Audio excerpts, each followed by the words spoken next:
माघ मास महात्म 16वां अध्याय। कार्तवीर कहने लगा कि हे भगवान, वह राक्षस कौन था और कांचन मालिनी कौन थी? उसने अपना धर्म कैसे दिया और उनका साथ क्या हुआ? हे ऋषि, अत्रि ऋषि की संतानों के सूर्य, यह कथा सुनाकर मेरा कौतूहल दूर कीजिए। तब दत्तात्रेय जी कहने लगे कि राजन, इस पुरातन विचित्र इतिहास को सुनो। कांचन मालिनी नाम की एक सुंदर अप्सरा थी जो माघ मास में प्रयाग में स्नान करके कैलाश पर जा रही थी। तब उसको मार्ग में जाते हुए हिमालय के कुंज से एक धीर राक्षस ने देखा। उस सोने जैसे तेज वाली, सुंदर कटी वाली, बड़े बड़े नेत्रों वाली, चंद्रमुखी, सुंदर केस और पीनपयोधर वाली सुंदर अप्सरा को देखकर उस राक्षस ने कहा कि हे सुंदरी, कमल नयनी, तुम कौन हो और कहाँ जा रही हो? तुम्हारे वस्त्र और वेणी भीगी हुई क्यों है? तुम आकाश मार्ग से कहाँ जाती हो और किस पुण्य के प्रताप से तुम्हारा शरीर ऐसा तेजस्वी और रूप ऐसा मनोहर है? तुम्हारे गीले वस्त्र से मेरे मस्तक पर गिरे हुए एक बूंद जल से मेरे क्रूर मन को एकदम शांति प्राप्त हो गई। इसका क्या कारण है? तुम बड़ी शीलवती प्रतीत होती हो, इसका कारण मुझसे कहिए। अप्सरा ने कहा कि हे राक्षस, सुनो, मैं काम रूपिणी अप्सरा हूँ। मैं प्रयाग में संगम में स्नान करके आ रही हूँ और इसी से मेरे वस्त्र भीगे हैं। अब कैलाश पर जा रही हूँ, जहाँ पर श्री शिव निवास करते हैं। त्रिवेणी के जल से मेरी सब क्रूरता दूर हो गई, जिसके पुण्य के प्रभाव से मैं इतनी सुंदर और पार्वती जी की प्रिय सखी हुई। जो आश्चर्य देने वाला उदाहरण मुझसे ब्रह्मा जी ने कहा था, वो सुनो। मैं कलिंग देश के राजा की वेश्या थी। रूप, लावण्य और सुंदरता में अपूर्व थी। मेरी सुंदरता पर सारा नगर मोहित था और मैंने अनेकों प्रकार के भोग को भोगे। अनेक प्रकार के वस्त्र आभूषण की घर में कहीं कोई कमी नहीं थी। कई कामी पुरुष आपस में स्पर्धा से ही मृत्यु को प्राप्त हो गए। इस तरह उस नगर में बड़ी सुंदरता से यौवन व्यतीत हुआ और मैं वृद्धावस्था को प्राप्त हो गई। तब मेरे मन में विचार उत्पन्न हुआ कि मैंने अपनी सारी आयु पापों में ही व्यतीत कर दी। धर्म का कोई कार्य, दान, तप, यज्ञ आदि नहीं किया। अब शिव या दुर्गा जी की आराधना नहीं की, ना कभी भगवान विष्णु का पूजन किया। इस प्रकार अशांत चित्त से मैंने एक ब्राह्मण की शरण ली, जो वेदों का ज्ञाता और ब्रह्मनिष्ठ था।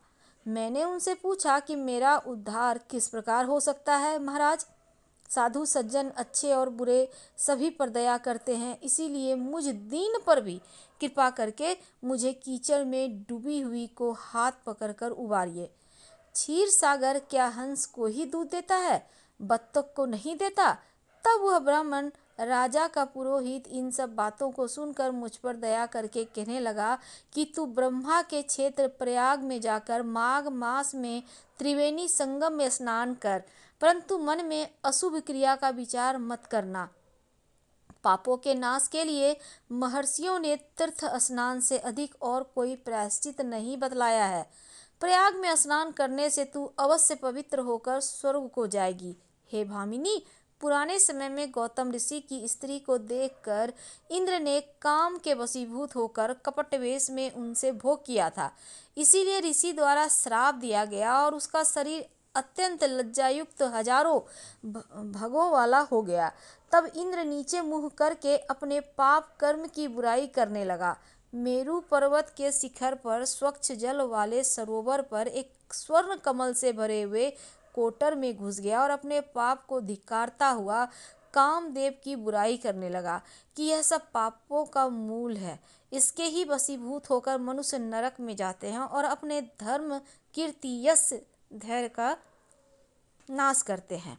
इंद्र ऐसा सोच ही रहा था कि इंद्र के बिना सारा देवलोक शोभाहीन हो गया। तब देवता, गंधर्व, किन्नर, लोकपाल, इंद्राणी के सहित बृहस्पति जी से जाकर पूछने लगे कि महाराज, इंद्र के ना रहने से स्वर्ग ऐसा शोभाहीन हो गया है जैसे सतपुत्र के बिना श्रेष्ठ कुल। इसीलिए स्वर्ग की शोभा के लिए कोई क्रिया सोचिए। इस विषय में देर नहीं लगानी चाहिए। तब बृहस्पति जी कहने लगे कि इंद्र ने बिना सोचे विचारे जो कर्म किया है उसका फल भोग रहा है, सो वह कहाँ है, मैं यह सब जानता हूँ। फिर गुरुजी ने सबको साथ लेकर स्वर्ण कमलों से युक्त बड़े सरोवर में इंद्र को देखा, जिसका मुख मलिन और आंखें बंद थी। तब इंद्र ने बृहस्पति जी के चरणों को पकड़कर कहा कि इस पाप से उद्धार करके आप मेरी रक्षा कीजिए। तब बृहस्पति देव ने इंद्र से कहा कि प्रयाग में स्नान करने से ही तुम पाप मुक्त हो जाओगे। तब इंद्र सहित सबने प्रयाग में जाकर संगम में स्नान किया और त्रिवेणी स्नान से इंद्र पाप मुक्त हो गए। तब बृहस्पति जी ने इंद्र को वरदान दिया कि तुम्हारे शरीर में जितने भग हैं सब नेत्र हो जाएं।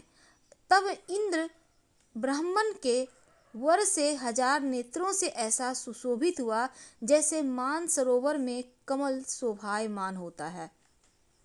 तो माघ मास महात्मा 16वां अध्याय समाप्त हुआ। कल हम आपसे 17वें अध्याय के साथ जुड़ेंगे। अभी आपसे विदा लेते हैं। पसंद आए तो लाइक कर सब्सक्राइब करें, अपनों से शेयर करें, कमेंट करें। हर हर महादेव। धन्यवाद।